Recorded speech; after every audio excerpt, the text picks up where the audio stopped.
نماز کے بعد کے اذکار کے متعلق، نماز کا سلام پھیرتے ہی نماز ختم ہو جاتی ہے. اس کے بعد سب سے پہلے کہنا چاہیے اللہ اکبر ایک بار، اور تھوڑا سا بلند آواز سے، جس سے پتہ چلے کہ نماز پڑھ لی ہے. اللہ اکبر. ابن عباس کہتے ہیں میں نبی صلی اللہ علیہ وسلم کی نماز کے مکمل ہونے کو تکبیر کی وجہ سے سمجھ جاتا تھا. یعنی مثلا کوئی نفل پڑھ رہا ہے تو آپ کو نہیں پتہ چلتا کہ پڑھ چکا یا نہیں، لیکن اگر اس نے بلند آواز سے کہہ دیا اللہ اکبر تو پتہ چل گیا کہ ہاں اس کی نماز مکمل ہو گئی ہے. کیوں اللہ اکبر کہیں؟ کہ اللہ ہر چیز سے بڑا. آپ دیکھیں ہم نے نماز کا آغاز کس سے کیا تھا؟ اللہ اکبر سے کیا تھا، اور نماز میں کئی بار ہم نے اللہ اکبر کہا، اور اب نماز کے اختتام پر بھی اللہ اکبر، رمضان کے اختتام پر بھی اللہ اکبر، یعنی اللہ کی تکبیر بیان کرنا. اللہ سبحانہ وتعالیٰ قرآن مجید میں فرماتے ہیں اتل ما اوحی الیک من الکتاب واقم الصلاۃ ان الصلاۃ تنہی عن الفحشاء والمنکر ولذکر اللہ اکبر واللہ یعلم ما تصنعون. کتاب میں سے جو آپ کی طرف وحی کیا گیا ہے اس کی تلاوت کیجیے اور نماز قائم کیجیے، بے شک نماز بے حیائی اور برائی سے روکتی ہے، اور یقیناً اللہ کا ذکر تو سب سے بڑی چیز ہے، اور اللہ کو معلوم ہے جو کچھ تم کرتے ہو. تو اللہ کا ذکر سب سے بڑی چیز، اور اس ذکر میں اللہ کو سب سے بڑا قرار دینا سب سے بڑی چیز. اور نبی صلی اللہ علیہ وسلم اور پھر صحابہ کا طریقہ بھی یہی تھا کہ آپ فرض نمازوں کے بعد ذکر کرتے اور آوازیں بلند کرتے. یعنی نماز کے بعد کا ذکر جو ہے اس میں آواز اونچی ہوتی ہے. ابن عباس اس بات سے معلوم کر لیتے کہ لوگوں نے سلام پھیر لیا ہے کیونکہ وہ ان کے ذکر کی آواز سنتے تھے. یعنی مطلب یہ ہے کہ نماز کے بعد اللہ اکبر بھی اونچی آواز میں، استغفر اللہ استغفر اللہ استغفر اللہ یہ بھی ذرا اونچی آواز میں. یعنی ایک ہوتا ہے سری ذکر، یعنی دل ہی دل میں پکارنا، اور ایک ہوتا ہے جاہری، جس میں یہ ذکر جو نماز کے بعد ہوتا ہے اس کو تھوڑا اونچی آواز میں کرنا چاہیے. اور جس طرح وتر ختم ہونے کے بعد سبحان الملک القدوس سبحان الملک القدوس سبحان الملک القدوس ذرا اونچی آواز میں کہنا چاہیے. تو نبی صلی اللہ علیہ وسلم اس ذکر کو ہمیشہ اونچی آواز میں کرتے تھے. ٹھیک ہے، یعنی آپ کی اقتداء، آپ کی پیروی ہر معاملے میں یہ عبادت کے درجات کو بڑھا دیتی ہے. اور اس میں ہم یہ بھی دیکھتے ہیں کہ صحابہ کرام جو تھے وہ نبی صلی اللہ علیہ وسلم کی صرف سنت کو نہیں، سیرت کو بھی آگے بیان کرتے تھے کہ آپ نے کوئی کام کیا اور کس طریقے سے کیا. مثلا ذکر کیا اور کس طرح کیا، بلند آواز سے کیا یا آہستہ آواز سے کیا، بیٹھ کر کیا یا کھڑے ہو کر کیا. اور پھر آپ دیکھیے کہ نماز کے بعد اذکار جو ہیں وہ زیادہ پسندیدہ ہیں، یعنی دعاؤں کی نسبت زیادہ اذکار. ٹھیک ہے، اور پھر اسی طرح آپ دیکھیے کہ دوسرا ذکر جو آپ کریں گے وہ ہے استغفر اللہ 3 بار، استغفر اللہ استغفر اللہ. صوبان کہتے ہیں رسول اللہ صلی اللہ علیہ وسلم جب اپنی نماز سے فارغ ہوتے تھے تو 3 مرتبہ استغفار فرماتے تھے، 3 بار استغفار کرتے. ولید کہتے ہیں میں نے اوزائی سے پوچھا آپ استغفار کس طرح فرمایا کرتے تھے؟ تو انہوں نے کہا آپ فرماتے تھے استغفر اللہ استغفر اللہ. اب نماز پڑھ لی ہے، استغفر اللہ کیوں؟ اس لیے کہ ہم تو نماز کا حق بھی ادا نہیں کرتے. ہمارا دھیان کہاں سے کہاں چلا جاتا ہے، ہم کئی دفعہ بھول جاتے ہیں، ہمیں سجدہ سہو کرنا تک یاد نہیں رہتا، ہمیں کچھ پتہ نہیں ہوتا ہم نے کون سی سورت پڑھی، کیا تلاوت کی. ہو سکتا ہے تلاوت میں کوئی غلطی کر دیں، ہو سکتا ہے کہ تسبیح کی جگہ کچھ اور پڑھ دیں بھول چوک کے. تو ہم نماز کے اندر بھی بہت کچھ غلط کرتے رہتے ہیں جانے انجانے. اور خاص طور پر جن لوگوں نے اپنی نماز کے پروننسیشن کی اصلاح نہیں کی وہ تو کچھ سے کچھ پڑھتے رہتے ہیں بعض اوقات. یعنی پروننسیشن صحیح نہ ہونا جو ہے وہ الفاظ کے مطلب کو ہی بدل دیتا ہے. اس لیے پہلی پرائرٹی میں کوئی ایسا ٹیچر ڈھونڈیے کہ جو آپ کی نماز سن کے اس کا پروننسیشن آپ کو ٹھیک کر دے. بہرحال نماز کے بعد استغفر اللہ استغفر اللہ. اور ایک اور چیز، نماز پڑھنے کے بعد انسان کو ایک فیلنگ ہوتی ہے کہ میں نے کچھ کیا ہے، لیکن جب انسان استغفر اللہ کہتا ہے تو اس میں عاجزی کا اظہار ہوتا ہے کہ اللہ تیرا حق ادا نہیں کیا، مجھے ابھی بھی گناہوں کی بخشش کی ضرورت ہے.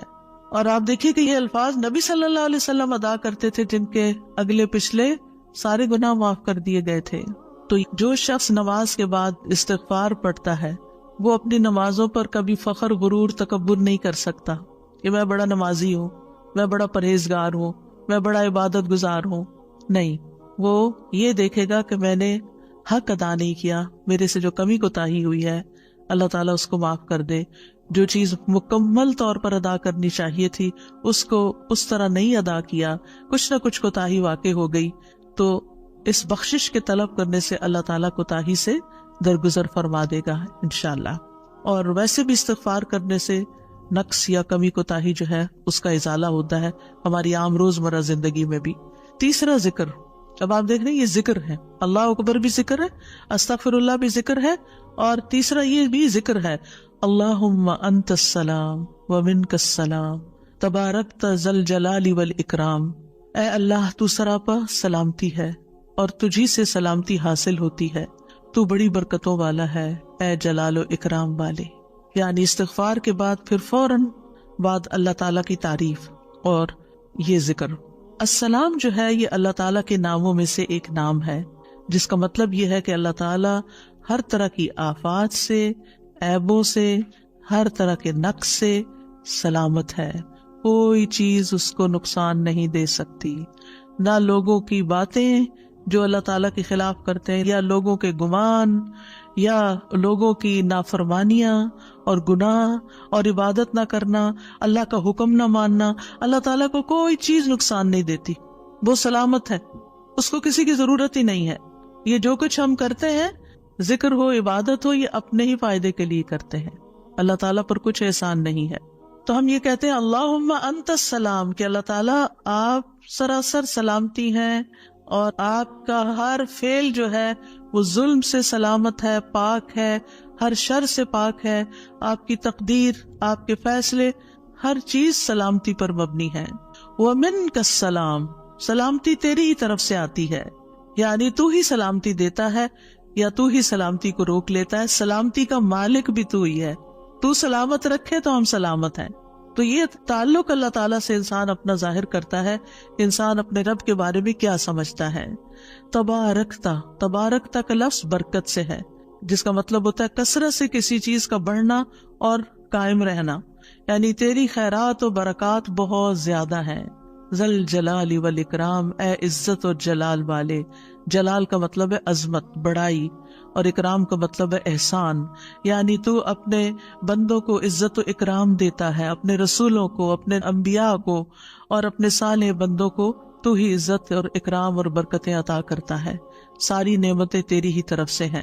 اور یہ کتنا خوبصورت ذکر ہے جو ہم ہر نماز کے بعد کرتے ہیں، یا جو نہیں کر رہے انہیں لازماً کرنا چاہیے، کہ اللہ سبحانہ وتعالیٰ سے ہم اپنے اچھے گمان کا اظہار کرتے ہیں اور ایک طرح سے انڈائریکٹلی سلامتی اور برکت طلب بھی کرتے ہیں. آپ دیکھیے عموماً ہم جب کسی چیز کے اندر فائدہ دیکھتے ہیں تو ہم خیر اس سے وابستہ کر لیتے ہیں، یہ ہے تو کام ہوگا، یہ نہیں تو کام ہی نہیں ہوگا. مثلاً آپ کوئی قلم خریدتے ہیں اور اس سے لکھنا شروع کرتے ہیں اور آپ کو اچھا لگتا ہے، یا آپ اس سے جو لکھنا چاہتے تھے آرٹیکل یا کوئی چیز یا نوٹس اپنے تو بڑے اچھے لکھ پاتے ہیں، تو آپ کہنے لگتے ہیں یہ قلم بڑا مبارک ہے. ٹھیک ہے بھائی، قلم اچھا ہے، فائدہ دے رہا ہے آپ کو، لیکن اصل تو اللہ نے آپ کے لیے یہ وسیلہ بنایا کہ اس نے آپ تک یہ پہنچایا. تو اصل برکت اور خیر اور سلامتی کا منبع اللہ رب العزت کی ذات ہے. چیزوں کے ساتھ مت چمٹ جائیے اور ان پر اتنے ڈیپینڈنٹ نہ ہو جائیں کہ اللہ کو بھول جائیں اور اللہ تعالیٰ کی نعمت اور اللہ تعالیٰ کا احسان یاد نہ کریں. تو اس لیے ہر نماز کے بعد ہم اس بات کا اقرار کرتے ہیں کہ ساری برکتیں تیری ذات سے ہیں یا رب، ساری سلامتی تیری طرف سے ہے یا رب، عزت اور اکرام تیری ہی طرف سے ہے یا رب، تو ہی جس کو چاہے اس پر احسان فرماتا ہے، لہٰذا ہم یہ سب کچھ تجھ سے ہی طلب کرتے ہیں. پھر آپ دیکھیے چوتھا ذکر ہے لا الہ الا اللہ وحدہ لا شریک لہ لہ الملک و لہ الحمد وہو علی کل شیء قدیر. یہ بھی آپ 3 بار پڑھ سکتے ہیں، یہ بھی ذکر ہے، یعنی 3 مرتبہ اللہ تعالیٰ کی توحید کا اقرار. مغیرہ بن شعبہ جو وحی کے کاتب تھے ان سے مروی ہے کہ معاویہ رضی اللہ عنہ نے مغیرہ کو لکھا کہ کوئی حدیث جو آپ نے رسول اللہ صلی اللہ علیہ وسلم سے سنی ہو وہ مجھے لکھ کر بھیجیں.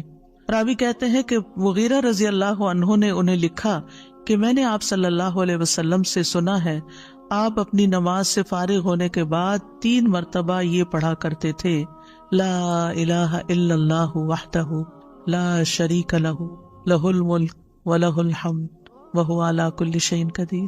سب سے پہلے توحید کا اقرار کہ اللہ ایک ہے، وہی الہ ہے، وہی خالق ہے، مالک ہے، رب ہے، معبود ہے۔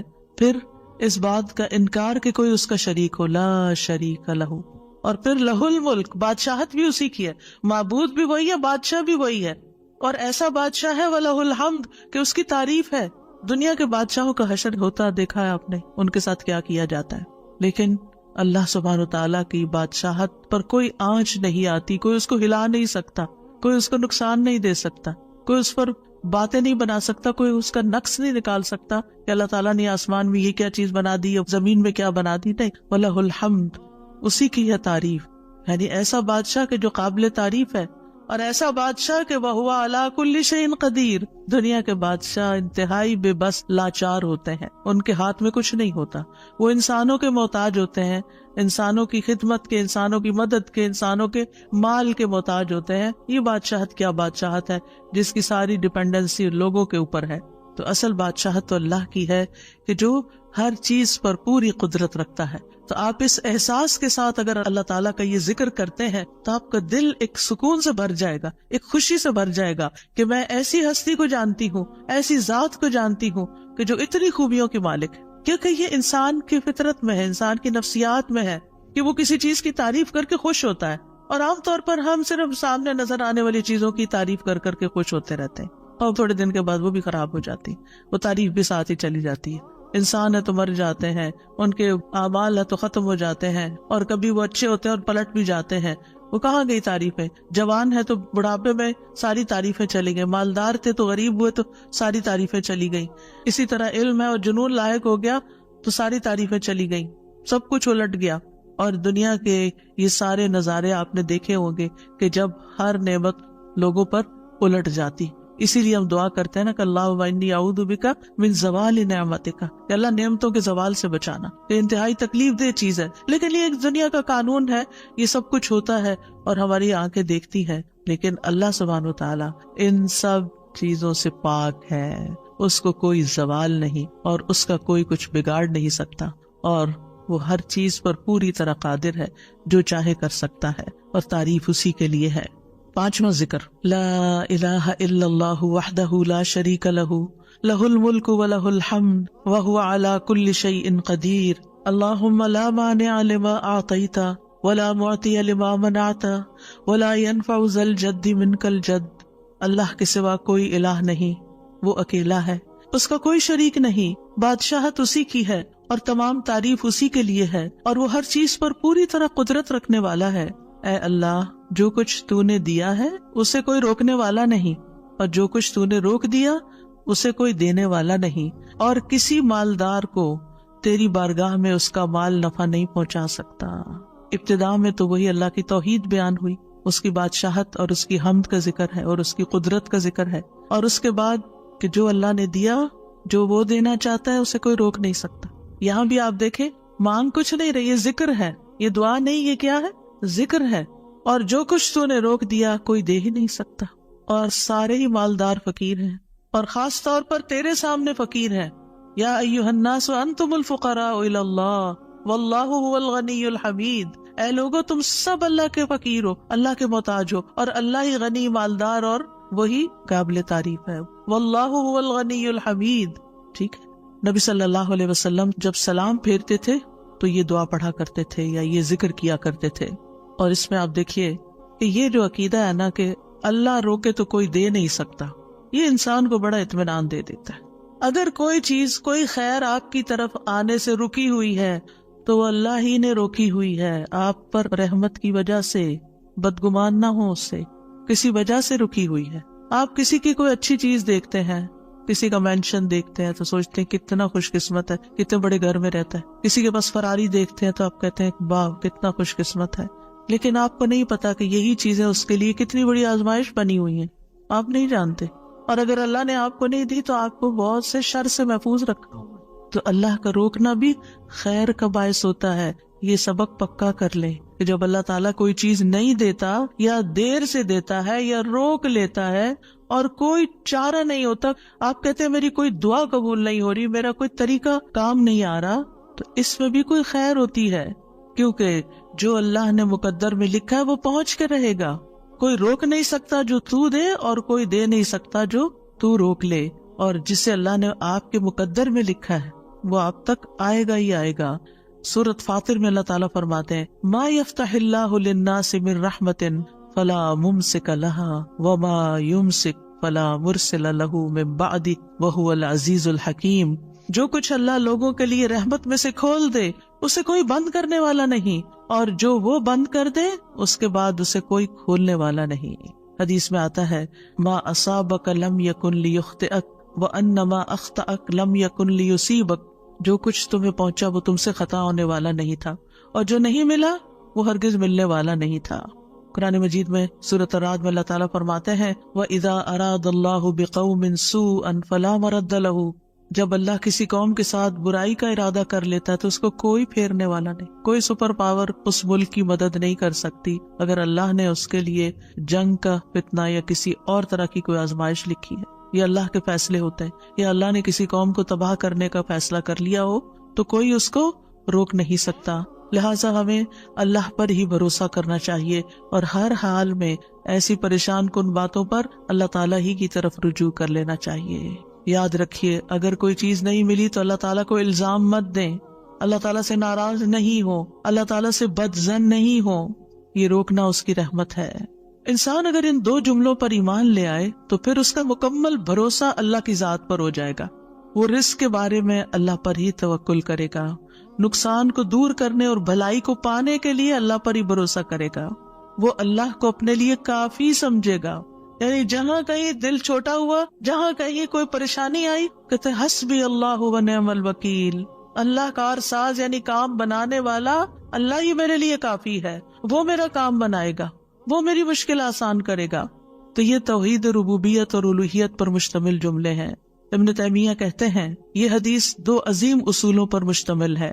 نمبر 1 توحید ربوبیت، اور وہ ہے جسے اللہ دینا چاہے اسے کوئی روک نہیں سکتا، اور جسے وہ روک دے اسے کوئی نہیں دے سکتا، بس بندہ اللہ ہی پر توکل کرتا ہے اور اسی سے مانگتا رہتا ہے، کیونکہ دینا جو اس نے ہے، تو پھر کسی اور سے کیوں مانگے گا، کسی اور سے توقع لگا کے کیوں بیٹھ جائے گا، کسی اور کے در پہ کیوں جائے گا، اس کو پتا ہے صرف اللہ ہی نے کرنا ہے جو کرنا ہے۔ اس سے عقیدہ توحید پکا ہوتا چلا جاتا ہے کہ صرف اللہ ہی نے کرنا ہے۔ اور توحید الوہیت ولا ينفع ذا الجد منک الجد، عام طور پر انسان یہ سمجھتا ہے میرے پاس مال ہے مجھے کوئی مشکل نہیں، یعنی جب کوئی کام سامنے آتا ہے نا تو فوراً دیکھتا ہے کتنا ہے بینک میں، کتنا کیش رکھا ہے، کیا ہے میرے پاس، کتنی پراپرٹی ہے، یعنی فوراً انسان کا دماغ گھوم کے اس طرف چلا جاتا ہے نا بہت ہے، انف ہے، کام ہو جائے گا۔ اللہ چاہے گا تو ہوگا، صرف آپ کے مال سے کچھ نہیں ہوتا، آپ سارا لگا دے بزنس میں پورا لاس ہو سکتا ہے، پھر بتائیے آپ کے مال نے آپ کو کیا فائدہ دیا، کچھ نہیں ہو سکتا جب تک اللہ نہ چاہے۔ مال بھی جب فائدہ دیتا ہے جب اللہ چاہتا ہے، اولاد بھی جب فائدے کی ہوتی ہے جب اللہ چاہتا ہے، کسی انسان سے فائدہ صرف اس وقت پہنچتا ہے جب اللہ چاہتا ہے۔ آپ نے دیکھا ہوگا کتنے ہی اچھے سے اچھے لوگ ہوتے ہیں ہر وقت کام آنے والے، ایک وقت ایسا آتا ہے وہ ایسے بےچارے مجبور ہوتے ہیں کہ ان کو نہ کرنی پڑتی ہے کہ بھائی سوری یہ نہیں کر سکتے، کیونکہ سب کچھ ان کے اختیار میں نہیں ہے، سب کچھ ان کے بس میں نہیں ہے۔ اسی طرح انسان کے پاس بعض اوقات کوئی عہدہ ہوتا ہے، انفلوئنس ہوتا ہے، وہ سمجھتا ہے یہ عہدہ ہے میرے پاس میں سب کچھ کر سکتا، نہیں کر سکتے۔ آپ نے دیکھا ہوگا دنیا کے بڑے بڑے ملکوں کے جو حکمران ہوتے ہیں کتنے بے بس ہوتے ہیں، کچھ بھی نہیں ہوتا ان کے ہاتھ میں، اپنی تقدیر نہیں بنا سکتے، اپنا فائدہ نہیں کر سکتے۔ اور پھر آپ دیکھیے کہ اللہ سبحانہ وتعالیٰ دنیا اسے بھی دیتا ہے جس سے وہ محبت کرتا ہے، اور اسے بھی دیتا ہے جس سے وہ محبت نہیں کرتا، لیکن یاد رکھیے ایمان اس کو دیتا ہے، دین کی سمجھ اس کو دیتا ہے جس سے وہ محبت کرتا ہے۔ وَمَن يُرِدِ اللَّهُ بِهِ خَيْرًا يُفَقِّهْهُ فِي الدِّينِ، دنیا تو سب کے پاس، مومن مسلم کافر سب کے پاس ہو سکتی ہے، دنیا کے بڑے بڑے فائدے ہر ایک کو مل سکتے ہیں، لیکن دین اس کو ملتا ہے جس سے اللہ محبت کرتا ہے۔ لہٰذا انسان کو اللہ ہی کی طرف رغبت کرنی چاہیے، اور کبھی بھی اپنے مال پہ، اپنے جاہ پہ، اپنے ریسورسز پہ، اپنی قوتوں پر، اپنے علم پر کبھی بھروسہ نہیں کرنا چاہیے کہ یہ میرے لیے کچھ بنائیں گے اور ان کی وجہ سے میں آگے بڑھ جاؤں گا اور ان کی وجہ سے میرا بہت فائدہ ہوگا. کہ اللہ فائدہ لائے گا نا، ان میں سے کوئی ایک چیز بھی آپ کے پاس نہیں ہوگی تو آپ کا کام بن جائے گا. اور اگر فائدہ نہیں دینا نا اللہ نے ان ساری چیزوں کے ہوتے ہوئے، کئی دفعہ لوگ کہتے ہیں ہر چیز ہے میرے پاس لیکن پھر بھی میرا یہ مسئلہ حل نہیں ہوتا، معلوم نہیں کیوں رکاوٹ آ گئی. اور پھر وہ غلط سوچنا شروع کر دیتے ہیں، فلاں کی بندش ہے، فلاں کی نظر ہے، فلاں نے یہ کر دیا. نہیں، نفع اور نقصان دونوں اللہ کے ہاتھ میں. نہ کسی کی نظر آپ کو نقصان دے سکتی ہے، نہ کسی کا جادو آپ کو نقصان دے سکتا ہے، نہ کسی کا حسد آپ کو نقصان دے سکتا ہے اگر اللہ نہ چاہے. لہٰذا اسی سے دعا کرتے رہیں اور جو پروٹیکشن کی دعائیں اس نے سکھائی ہیں وہ پڑھتے رہیں اور باقی بھروسہ اللہ کی ذات پر کریں. پھر چھٹا ذکر ہے لا الہ الا اللہ وحدہ لا شریک لہ لہ الملک ولہ الحمد وہو علی کل شیء قدیر لا حول ولا قوۃ الا باللہ لا الہ الا اللہ ولا نعبد الا ایاہ لہ النعمۃ ولہ الفضل ولہ الثناء الحسن لا الہ الا اللہ مخلصین لہ الدین ولو کرہ الکافرون. اللہ کے سوا کوئی الہ نہیں، وہ اکیلا ہے، اس کا کوئی شریک نہیں، بادشاہت اسی کی